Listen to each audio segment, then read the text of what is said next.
Welcome to Lynn Cullen Live. Talk radio without the static.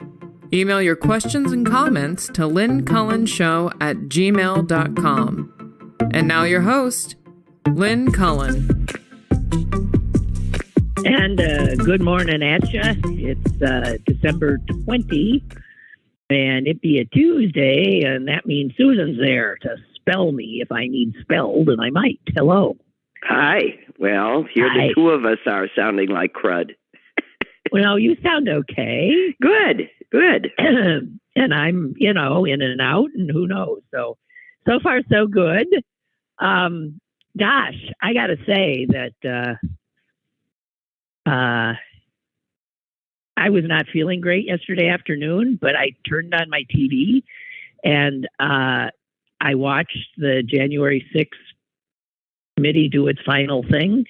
And it was such gratifying, wonderful television. It just perked you right up. Yeah, I mean, really, to have those very serious human beings, they've done such an extraordinary job, and they've called it absolutely correctly. None of it would have happened but for one man, and that was Donald Trump. And in fact, there is serious... And his actions and his inactions led directly to what happened. That's right. Well, and I think Benny Thompson said, it's not that he failed to act as the riot, as the insurrection continued. He chose not to. He refused to act. He refused to act. Yes. It's a very, very different thing. So and it's also because there are very few times in law that there is a duty to act, and when there is a duty, the failure to do so is as bad as committing an act that is inappropriate. Right. So I have to tell you, I mean, I think we all know that Donald Trump is in fact guilty of all of these crimes to which they've referred to the Justice Department: conspiracy to defraud, obstruction of an official, conspiracy to false statements, to incite, assist. Obviously, we know that's true. We're told over and over again that it's one thing to know, it's another thing to prove to in a court of law. Here's what my question is. So if the Justice Department were to bring charges, maybe not all these, but some, this is a federal then trial, right? With a jury, right? Yep. It's a jury trial. And it would be a jury trial in Washington, D.C., wouldn't it? I would think so. That's where the event took place. Well, unless he can prove that he needs a change of venue because he couldn't get a fair trial there, I don't know where he could. Well, yeah, I don't see how that plays. So I don't understand why everybody says it's so hard. I can't imagine a jury made up of the residents of Washington, D.C. not convicting the son of a bitch. I mean it. Well, why does everybody keep saying he can't be convicted? Why? I'm so sick of hearing people say. I think people want to because the legal proof in a court of law is different than the congressman laying out the case. And I agree with you. I think that that there is plenty of evidence. And what we've actually been looking at is just the general reluctance to do what they have to do to a former sitting president. But that's not our problem. That Yahoo got elected. He was a fraud. He committed fraud, and he needs to be punished for doing so. Yeah. So today, I hope the House Ways and Means Committee releases his tax returns, because that, more than anything, I hear the more psychologizing kinds of pundits say, will take him down because of his whole sense of self, the other big lie. I mean, his whole life is a big lie, but the big lie of his being a billionaire businessman and billionaire ain't true. Right. Just a house of cards. Right. Yeah. I mean, that's what they're all, all of not all of them. Some of them actually made their money based on a product or a service. But the rest of them, like Musk and Trump, are inheritors of wealth. Well, I would give Musk a little break in that regard. I mean, he inherited a ton of wealth, but he did create two huge companies that do create actual He bought other people's ideas, and he was smart about whose ideas he was buying. I'll give him that, and I hate his guts. He's my evil person of the... Well, I'm just saying he still wasn't up to the job because it's not his stuff. He doesn't really understand how anything works. He doesn't understand, how to actually run anything. And I'm going to repeat what I read once before, and it makes great sense. If being the CEO of Tesla, SpaceX, and Twitter can be done by one man, then the CEOs don't do much. Yeah. I have a sense, though, that it's Twitter that has done him in, because Twitter is not in any way, shape, or form a product that he understands and a business that he understands, because it's not, as creating a thing, an actual thing that then he doesn't understand it, doesn't get it. And whatever. Well, and he broke it too. So, it's gone. I'm still haven't taken steps to join some of these other things, but I want to, just because I've lost, because of what he's done to Twitter, I've lost a really important source of information. Yeah, and the reason, and he's shutting off the reason that you were there. Yeah. So, people can say it was just a cesspool, but it wasn't in it wasn't a cesspool for me. It was a source of lots of extremely good information from credible journalists. And he's destroyed it. So, who was it? Krugman today on petulant oligarchs running the world. I'm so, I've been ranting about it myself. I'm so sick of it, that we live in this age when a few clearly emotionally... It's like we're back in the Middle Ages. Yeah. I just, it's unbelievable. But Krugman makes the point that, the super rich, like you go back to the late 19th century, and the biggies, so many of them were here in Pittsburgh, the Carnegie and Westinghouse and Mellon and all those guys. I mean, they were super rich and they pretty much set the agenda, but they didn't act out. they weren't celebrity. We have added on to it as a celebrity thing. Well, the world of communication is just different. So it makes it more toxic, and it makes them more toxic than they used to be. Maybe, or not. I don't know. And Krugman says this cult, and this is again driven by media, this cult of this sort of genius, young genius entrepreneur. I am so sick of it. So sick of these men. Because in fact, what they are just callow youths that are making, callow, youthful, idiot mistakes. Well, it takes us to, the Sam Bankman-Fried, who was selling what? Again, crypto. What? It's just what is? Well, I'm back. I'm back with the folks that say, to all of these people that take their hard-earned life savings and throw them to a young man to invest in nothing and hope that it comes out being worth more nothing than it was before. I have very little. I don't. I don't understand how anybody goes there with their money. The stock market, the rule always was only invest what you can afford to lose.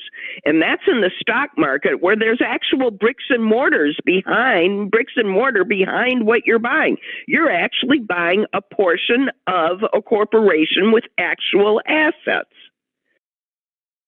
So it's far less than a risk of buying air. Well, it's not even air. If you're buying air, you can package and sell that. It's nothing. It's just nothing. It's a jot in a computer. Yeah. Whose primary selling point was that nobody could tell anybody what anybody else was doing with it because it was all top secret. So our brother. That was the selling point. Do you remember? Well, yeah. Well, I want to share this with. It's the Borowitz did it. So it's here it is. Dateline, the Bahamas. People around the world have been flabbergasted to learn that a man who created a business based on imaginary money might be a fraud. In interviews spanning the globe, respondents expressed shock and disbelief that a firm offering customers wealth by turning their actual money into pretend money could be anything but legitimate. Johan exactly. in Sweden. Johan in Sweden says, I'm still trying to wrap my head around this. How could a business built on a foundation of non-existent dollars somehow collapse? I'm gobsmacked. Of all the firms offering big returns on made-up money, this one seemed the most solid. And you notice what happened to the real money that was invested in made-up money? They stole it and put it in real things. Yeah, like real estate. And cars and vacation homes in the Bahamas and a lot of gifting. Well, and political contributions. Yeah. Right. And so unbelievable. Anyway. Unbelievable. But again, the rule always has been buyer beware. And then to the extent that got out of hand, we put regulations in force to make sure that this sort of thing has at least sometime at least pretending to watch.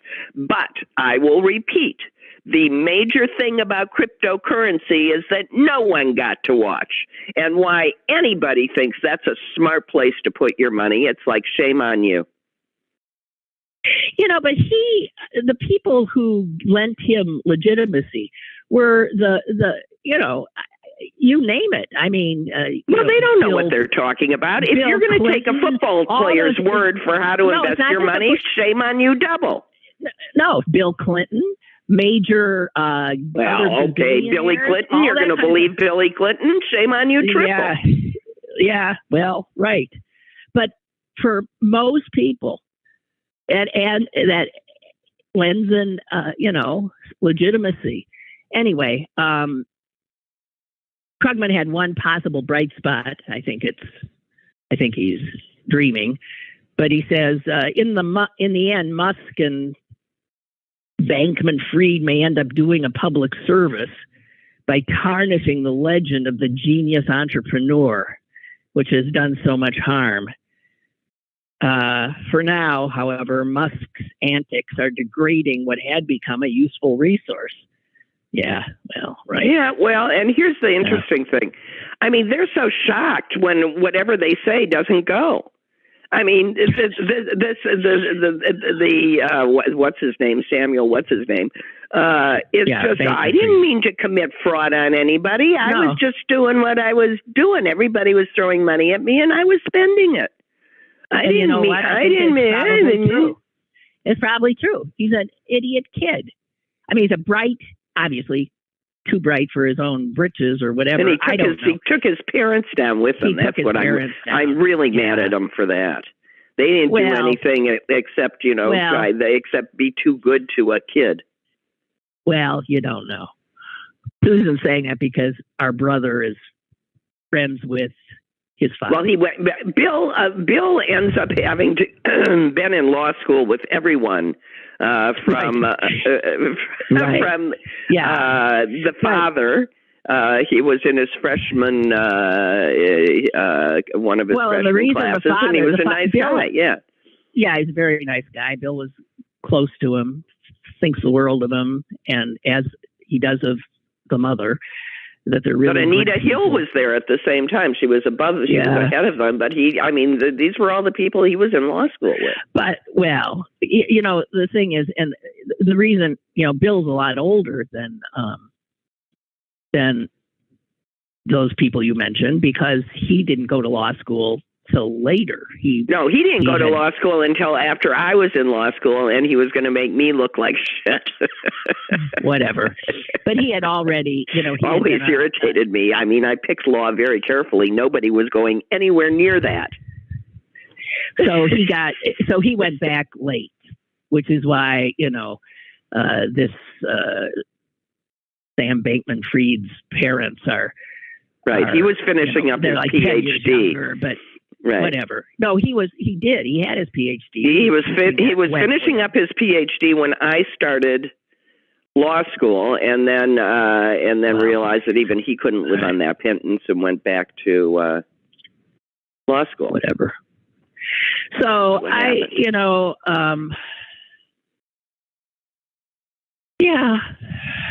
unbelievable. It is unbelievable, but I again, when people work so hard for their money, it's just hard for me to believe that they can be that cavalier. Well, because Susan, why? Look. Think of all the people who play the lottery, who gamble all the time. Yeah, that's desperation. But that is it's whatever it is. I don't have that. I've never gambled in my life. I just cannot.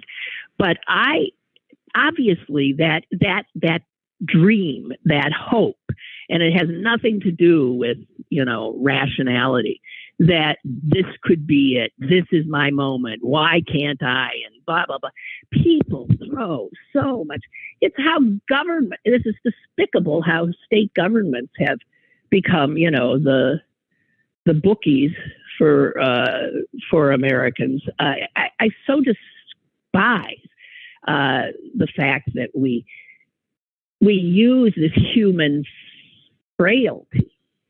It's such an obvious human frailty that exists, of thinking that this is it. I'm gonna make big bucks, and because every once in a while somebody does. With great regularity, people do. Well, sure. So that's the problem. There's enough of them around that there's enough people that win that it makes it seem logical to waste your money on something that gives you a 5 gazillion chance to 1 to win. But anybody looking at the facts knows that it's, fine. A fool and his money. So, what was this other thing? I'm sorry. I'm a little.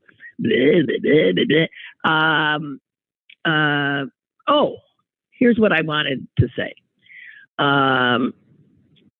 I saw that Mitch McConnell, after the hearing yesterday, said the entire nation knows who is responsible for that day. Beyond that, I don't have any immediate observations. So, okay, there is Mitch McConnell, obviously referring to Donald Trump, but not having the what? Well, plausible deniability, Lynn. Well, who the hell else would he be talking about? Well, he can always say, I didn't name names. Yeah, okay. The continued failure. I mean, if anyone should be indicted, if you ask me, if it were possible, the Republican Party should be indicted. Well, they were all co-conspirators. I mean, that's right. Anybody that didn't speak out was a co-conspirator. Period. Stop and think that in a few weeks' time, this party of white nationalist, Trump-enabling, insurrection-enabling traitors Oath Keepers membership holding. Right, will control, sort of, the House of Representatives, and that it is their party, as currently constituted in that House, is overrun with people who, after the mob did what it did in the Capitol, still voted to overturn the election.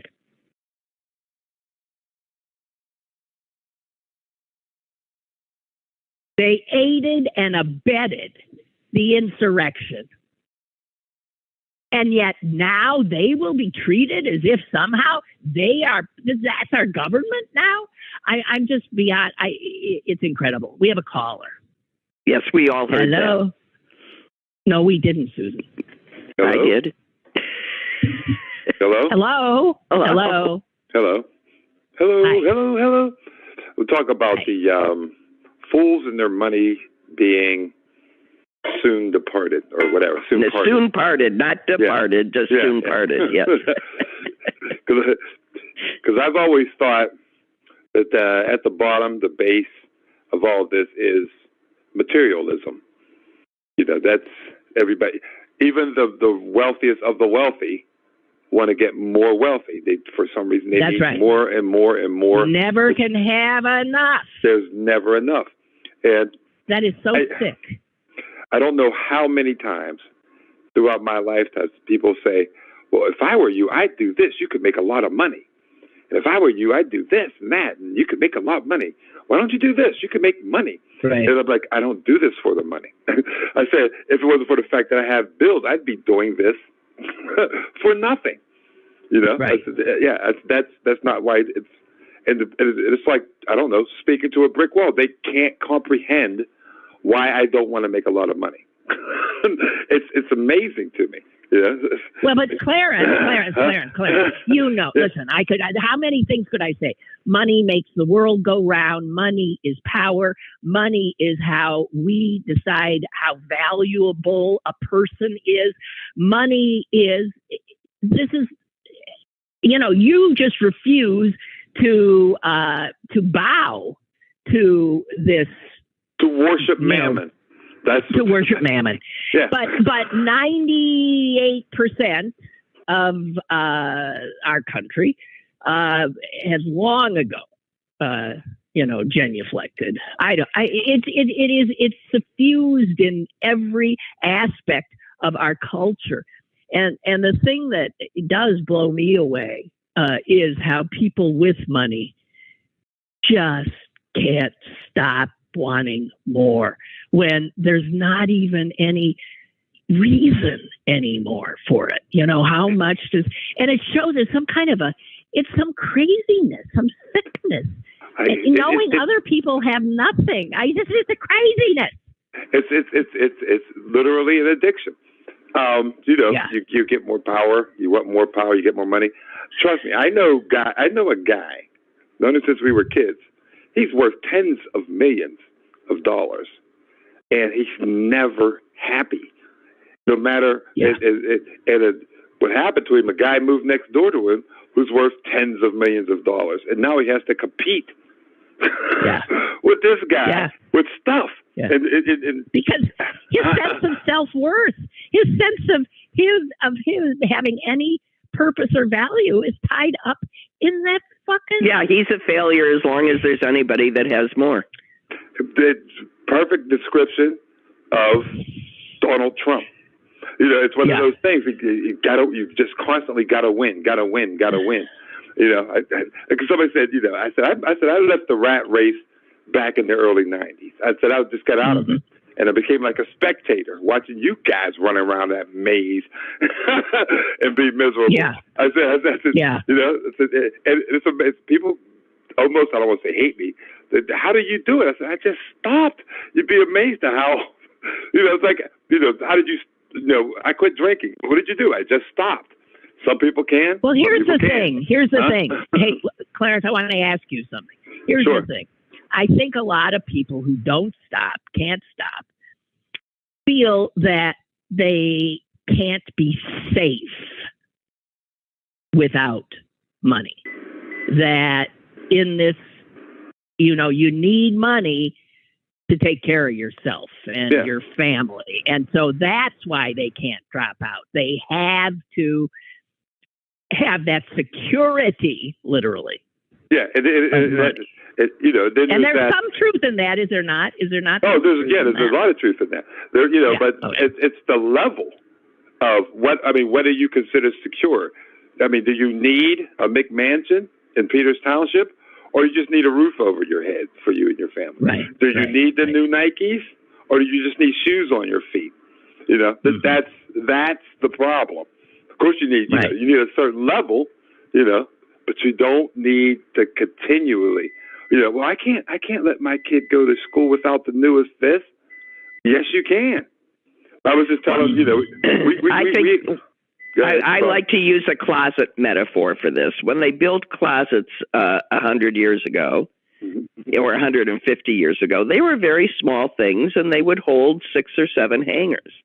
Mm-hmm. Now we think that a room is the appropriate size for a closet for one person. Yeah. And that a married couple need 2 such rooms. Mm-hmm. Yeah. I'll give you, and you could use cupboards for, kitchen cupboards, because I live in an old house. And I bought some plates, and they were too big for the cupboard. I did that too. I ended up shipping all Well, that's because of our gluttony. I mean, that's because dinner plates are the size of chargers. That's exactly what happened to me. Dang it. I went, but I don't. It's not like I went to Nordstrom's or whatever and bought the plates. I got them from the Goodwill. I got them from the Goodwill. Yeah, but somebody gave them to Goodwill because they didn't fit in their cupboard. Their cupboard. Yeah, so I just went back to Goodwill and got some smaller plates. And I realized, I'm actually eating less because I don't feel like I have to put that because my plate only missed so much food. No, I discovered this years ago when I took the china that I got for my wedding, and I put it next to the luncheon plates that I had gotten at Crate and Barrel. And I realized that the bowl of the dinner plate from the 70s was the size of the bowl in the sandwich plate of the modern stuff. Yeah. So you wonder why Americans are obese. So if I started serving my family on the lunch plates or on my china dinner plates, and everybody immediately decreased what they ate by 1/3. Yeah. I just go back for seconds. That doesn't work. No, it actually works. You have no idea. If you fill that bowl up and you eat it, then that's your signal that you've had enough to eat. All right. All right. Well, Clarence, you're an outlier. Yeah, and the sad thing is that I don't think I have to be, because to me, you do. Yeah, it's one of those things where simply don't do it. No, you're an oddball. You're sorry. Nobody. I think a lot of people would like to be able to maybe do what you've done, but they don't. They can't. And the funny thing is, and I've said this many a times, I get all of everything from thrift stores, including my clothes. Sure. And I get complimented. People are like, "Oh my God." Yeah. So people stop me. No, you're a very dapper guy, Clarence. Yeah. And I say they say, "Oh my God, I really like that outfit." I'm like, "Thanks." I'm saying, "You made a mistake. Now you got to hear, I got all this from the Goodwill." And they say, "Well, there's nothing wrong with that." I said, "I know. That's why I said it." Just to kind of let them know that you just complimented me. You think I'm cool, and I got everything from the Goodwill. So you could. I think I've told you this, but my son shops at Goodwill, and he let me know something recently that just actually pissed me off. But I mean, I sometimes, I'll see something, I'm out, and I'll think, "Oh, that looks great," and I get it for him. It's a shirt, a hoodie, nothing big, and I give it to him.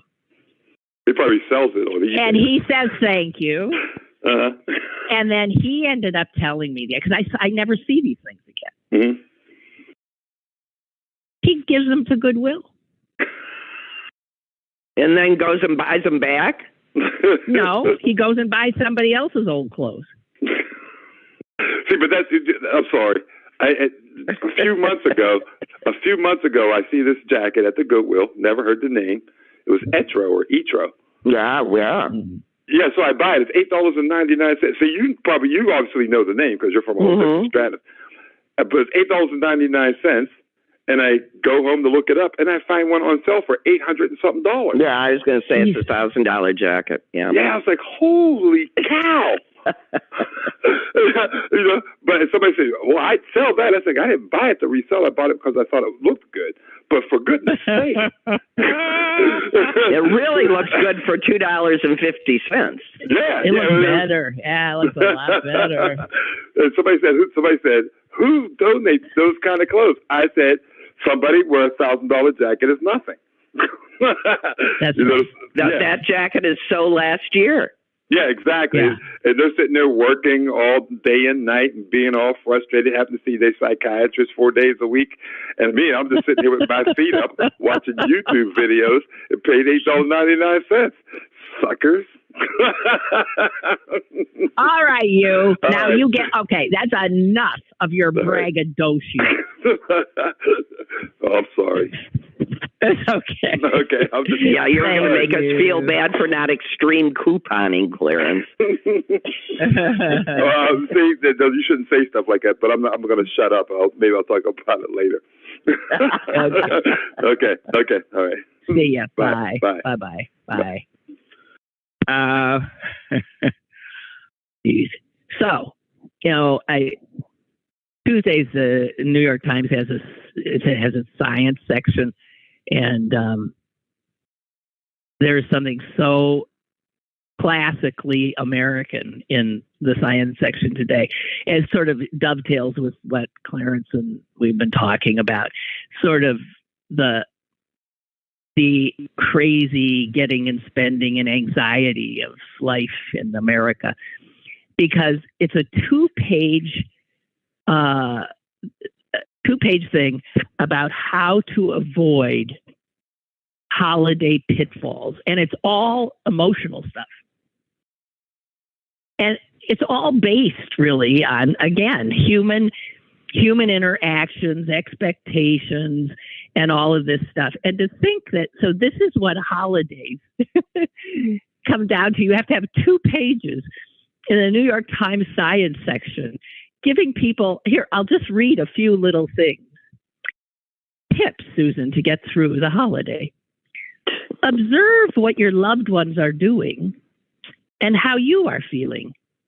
You might imagine that you are a researcher watching your family's interactions unfold rather than someone enmeshed in the drama. So this is, saying, if you want to get through it, just pull away when you need to. There, throughout our breathing exercise, tense your muscles for 30 seconds, then exhale.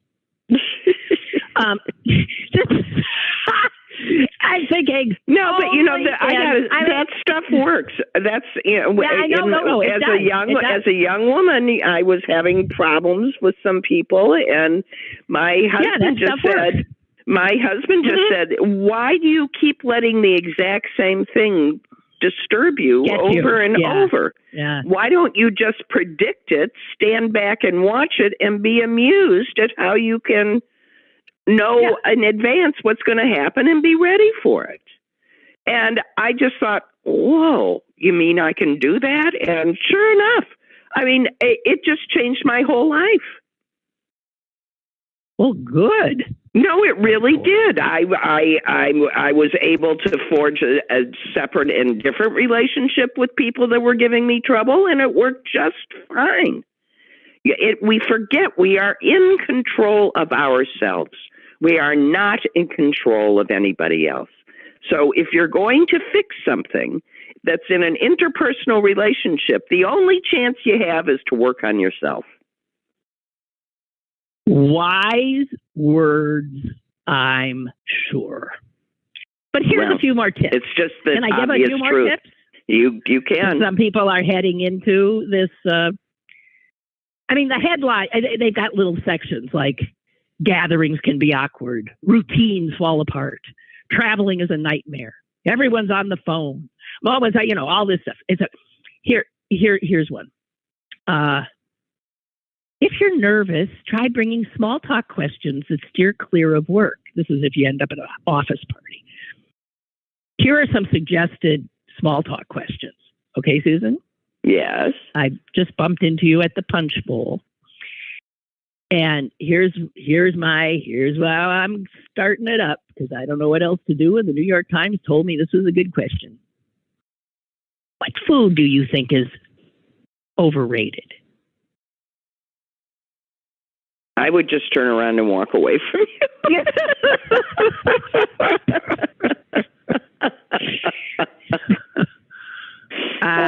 Yeah. Apropos of nothing, what food can't you stand? Actually, no, it was underrated. It doesn't matter. Here's another one, though. Maybe this would have gotten you talking to me. If you could win a lifetime supply of something, what would it be? Can you imagine? That's like a question that's always on Facebook. You've just won a lifetime supply of the last thing that you ate. What are you going to do with it? And I'm going, nothing. I don't want it. I'll give it away. Leave me alone. Here's the best. No, I have to tell you, though. Here is the best one I saw. Avoid parties on boats. Oh, yes. Because you can't get, if the boat... You can't get off. That's right. Avoid. And they're vectors for disease. No, they're vectors for disease. I was invited to a wedding in Florida during COVID where the evening before was on a boat, and the people throwing the wedding weren't we'll just say they're Republicans. And so the masking would be offensive, and vaccines extremely optional. So, I didn't go to the wedding, but that was my main thing. I'm not going to be on a boat. How would I get off the boat? No. Speaking of boats, our brother was telling me that he was listening to an audio book of Charles Darwin's opus. Yeah. Why am I blanking? So something of the species. Yeah. Origin of species. Origin of the species. Right. And he was talking about how just brilliant it was, and how Darwin was like in his 20s. And started out in his early 20s, and he was on this ship, the Beagle, right? Mm-hmm. For years. And the Beagle would drop him off, like on the coast of, Peru, and then tell him they'd pick him up in a few months. I can't even begin to imagine this. And he would spend all of his time, looking at every living flora and fauna he could, documenting it, of all this kind of stuff. But the reason I thought when we talked about boat is that the amazing thing is that while he was doing all of this life-altering research. Wasn't he figuring out scurvy and stuff? No, I don't know about that. No, I don't think that. I have no idea. But no, I don't think so. Every time that boat picked him up and they go off sailing again, and he would continue then, when on the boat, he would write. He'd write his stuff. And Bill says it is so brilliant. He was 23, 24.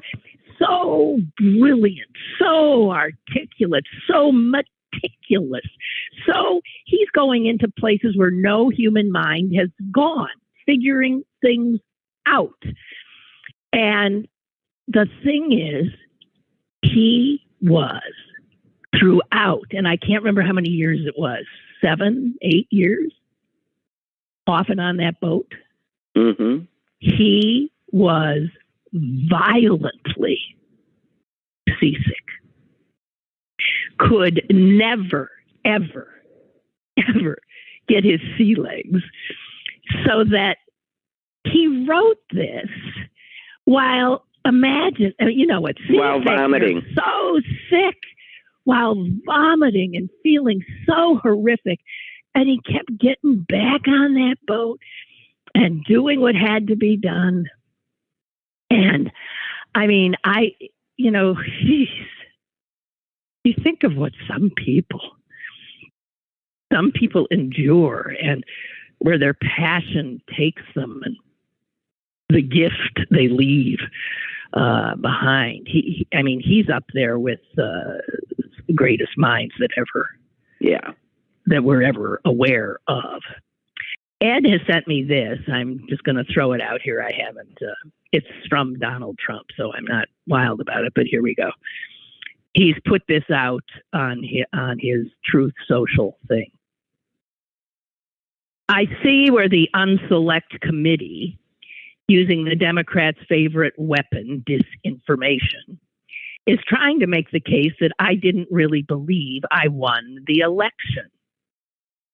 This is a total lie. I never thought for even a moment that the presidential election was not rigged and stolen, and my conviction became even stronger as time went by. With all of the massive evidence that has come to light, including recently with the FBI suppression of election-changing information, this is bullshit from Elon Musk's Twitter, by the way. Of course. I was 100% right. So Ed is saying, okay, so he figures this is his defense. They have to prove that he didn't, that he knew that he lost. He knew he lost. So this is his. He's putting out there, I believed I'd won. Trying to. Lots of luck. Really. I mean, there are rules in the law that, just if you shouldn't have believed that and you had enough information not to believe it, then you're held to believe it. Yeah. Exactly. So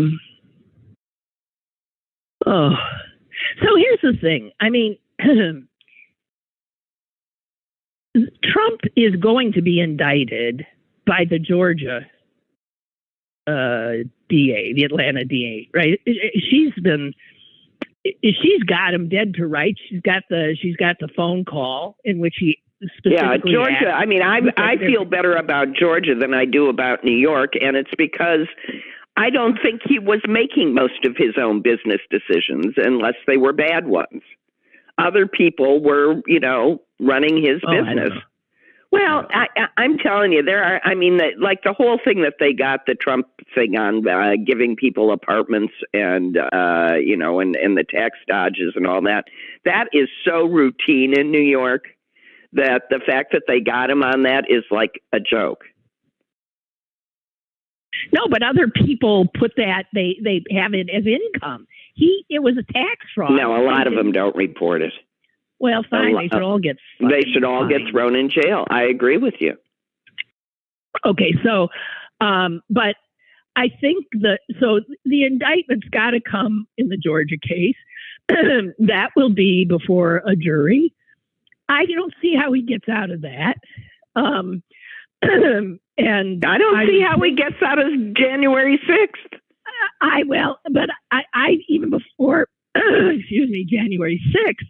I would think we're forgetting Mar-a-Lago and all those. And stealing government property and state secrets. Yeah, right. And that they've got.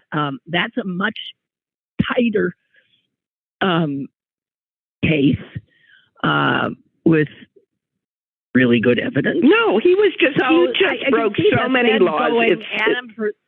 I just don't see how he gets off.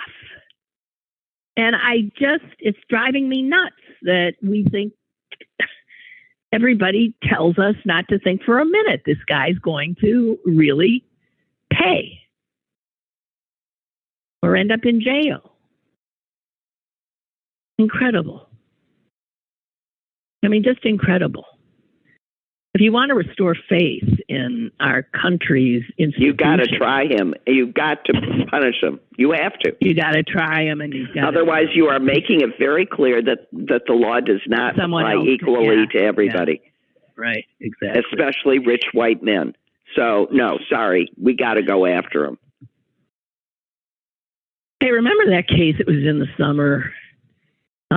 This minister, some black minister. Yeah. You know, yeah, imagine that. The minister that got robbed, he wasn't a minister. He's a self-professed pastor, was robbed of his millions of jewelry. That's how we know he was a real religious Christian.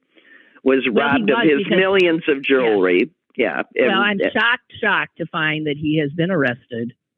Yes. I believe the day on charges of fraud. Imagine. Yeah, I believe that when that news broke, I said,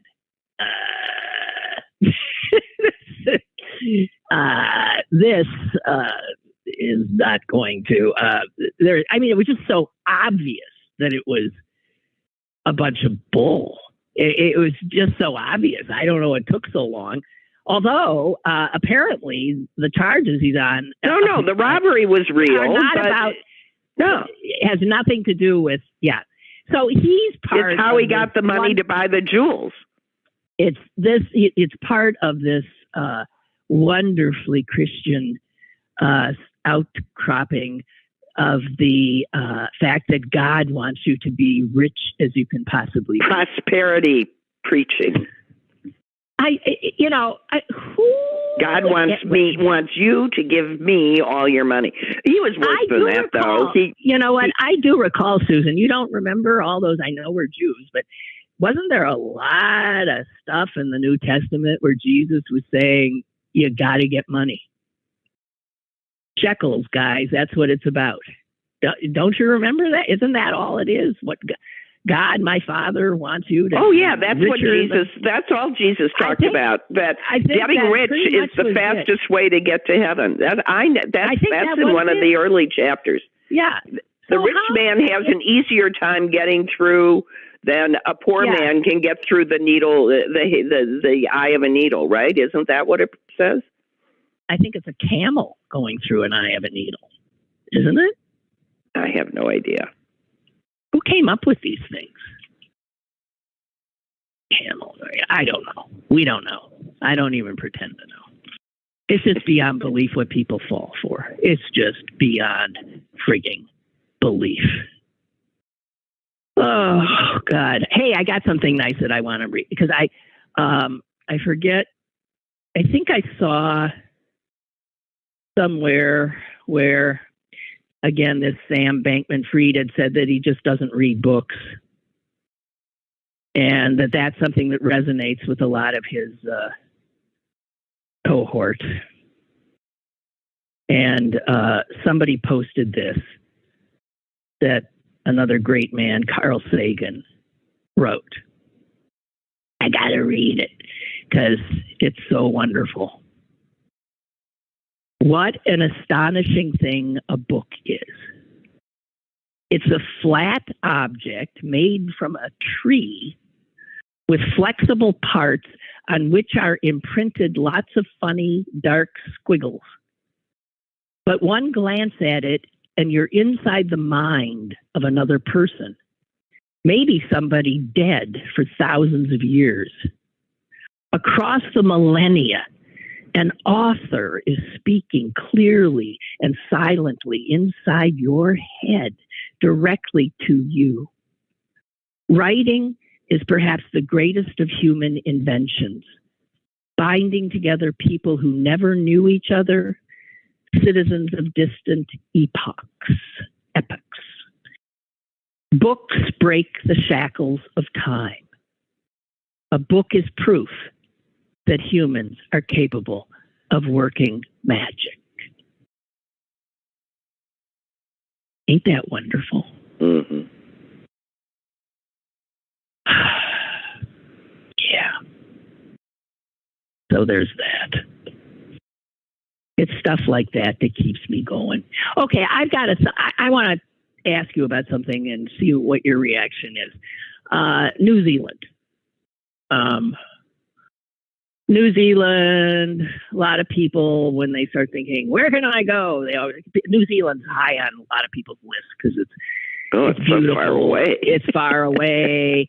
It's beautiful. It seems run by, intelligent, rational human beings.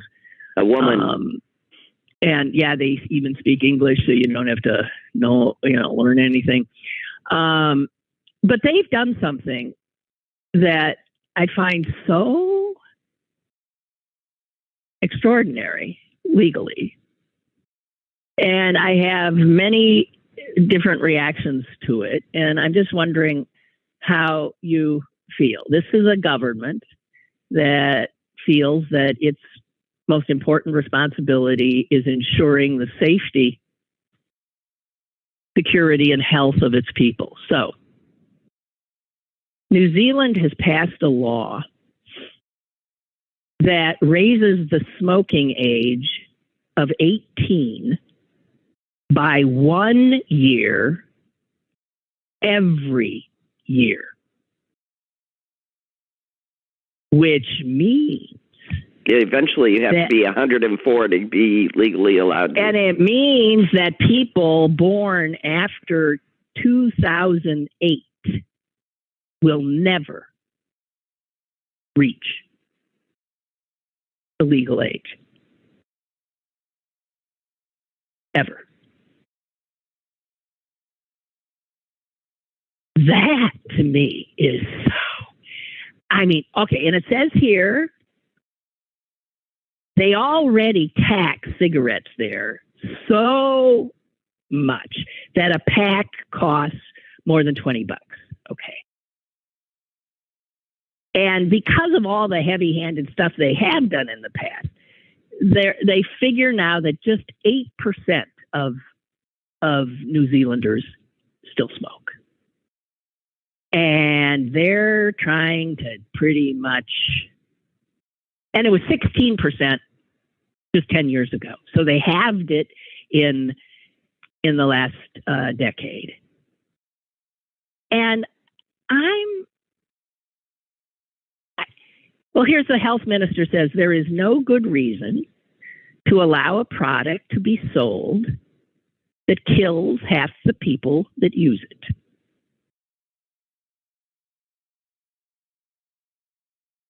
I don't think that's accurate. I think that's an overstatement. Okay, how about if we say kill... A third. I'm just saying it doesn't kill half the people. Okay, fine. Okay. Well, if they'd said a third, does that change your reaction? No, it sort of doesn't. So what's your reaction? My reaction is, what are they going to decide to ban next?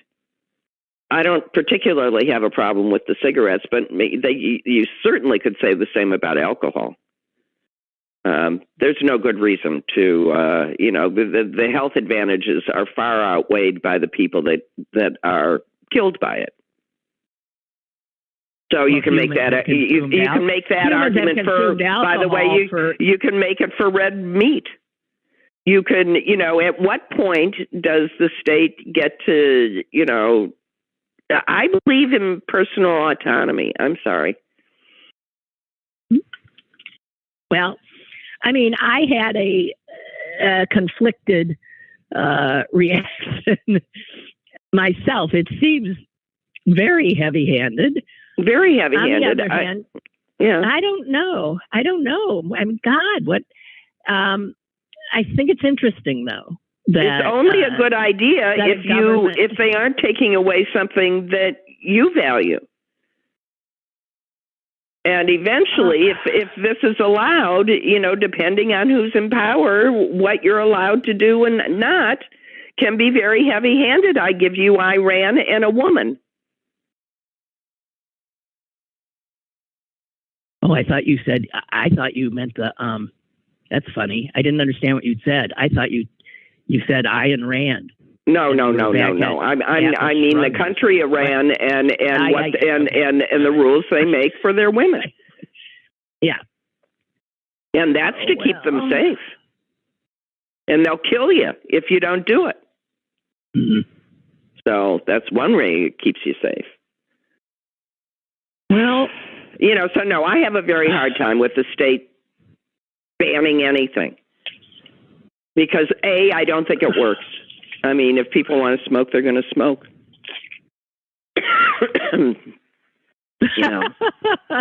Yeah, she choked, but that was on, the after effects of COVID. All right.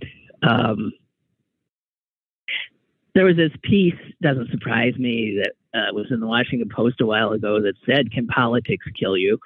And in fact, that the answer is yes. And numbers crunchers, and it won't surprise you, have shown that if you live in a state governed by Republicans, you're not going to live as long, and you're not. If you live in a state which politicizes science, you're going to die faster. Yeah. Oh, and that is also just by its policies, in as much as they have them cruel. So doesn't want to help people in need. So they've analyzed all this data, mortality rates, and ICUs in all 435 congressional districts. And it's just flat out leaps right out at you. Yep. If you're governed by Republicans, you might want to move.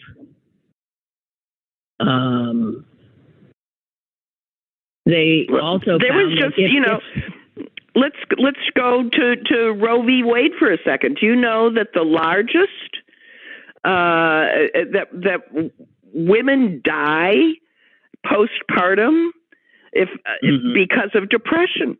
Not because of anything else, because of depression. This is how important, that all the after effects of being pregnant that the state doesn't recognize, and that, in fact, sentence women to death. Yeah. I'm just going to leave you with this one bit of information, which is just mind-blowing. The report found that if all states implemented essentially what are liberal policies on the environment, gun safety, health and welfare, labor, economic and tobacco taxes, more than 170,000 lives would have been saved just in 2019. On the flip side, if states went instead the other way with the conservative versions of policies in regard to gun safety, environment, criminal justice, health and welfare, yada, yada, yada, there would have been about 217,000 more deaths in 2019 in this country, which is the equivalent of a 600-passenger airplane crashing every day.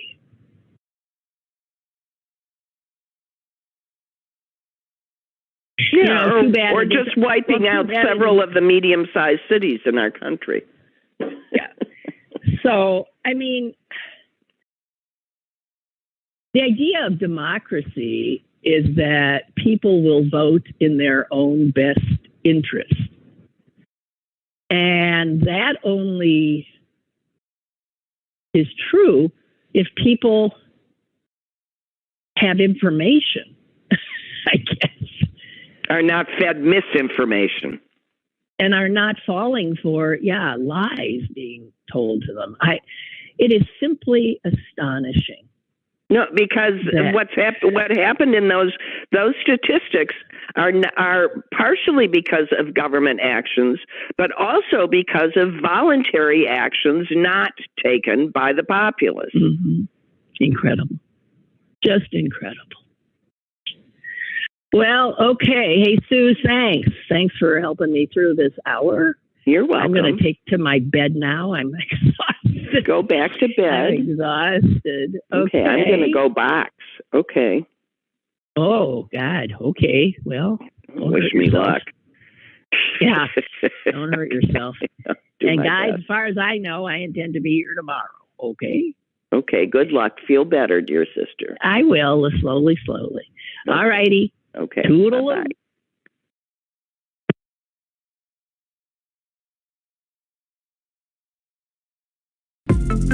Lynn Cullen Live, Monday through Thursday from 10 a.m. to 11 a.m. and archived at pghcitypaper.com. The opinions expressed on Lynn Cullen Live are those of the host and do not necessarily reflect the viewpoints of Pittsburgh City Paper or its advertisers.